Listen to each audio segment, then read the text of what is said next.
Hi everybody. There's one thing that I forgot to mention in that previous video, and so I'm adding on a quick addendum here, and that is how to handle public versus private videos, or public versus private programs. So if you sign in to glowscript.org and you're looking at your programs, so let's go to the programs. And then I'm going to go to that little testing 1, 2, 3 program. There we go. There it is. I've done a lot with this thing in such a long time. But anyway, here's testing 1, 2, 3, or I can go to, let's just go to test because that probably scared the heck out of you, right? So let's go to test.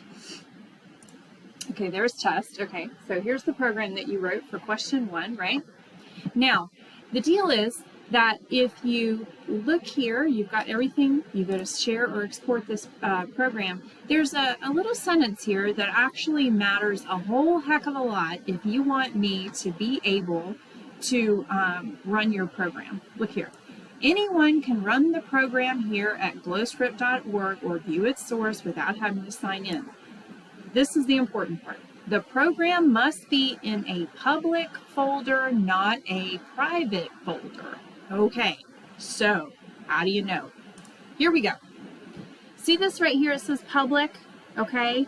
So what you want to do is you want that program to be in the public folder. Now, you can take the stuff that's in the My Programs folder, which is the default, and make everything in the My Programs folder private, okay? Here's how you do that, and this is why it's such a pain in the patoot. Now it's private, okay? So what you have to do is if you want anyone to be able to see your program, you have to make sure that the folder that you're putting it in is public. So to do that, you just click on public private until it toggles to public at the top left-hand screen. See here, are you sure you want to make this folder public? Yes, I do. Okay, these are my public programs, okay?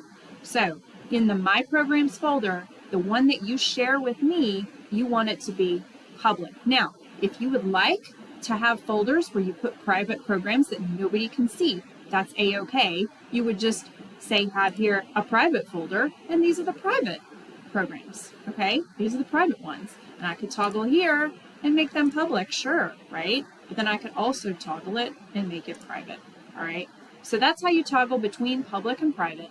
And you just want to make sure that any program that you submit to me is in public, okay? So public folder. If it's not, then when I click on that link, I will not be able to run your program. If I can't run your program or view your program, I can't grade your program, okay? And that's a big deal. It means, like, for me, the homework isn't even done because I can't even see it. So just make sure that it's in a public folder when you submit it. I can't even tell you the number of times last year that students submitted, worked really hard on their programs, gave me a link, and it was in a private folder, and I had to give them a 0. Now, I went back later, of course, and fixed it the first couple of times. But after a while, I was like, no, you know what? You've got to make your folder public. It's driving me crazy. And you'll get a 0 if you don't, okay? So make your folder public, submit it public, and I can see your program, okay? Thank you so much. That's all I wanted to remind you of.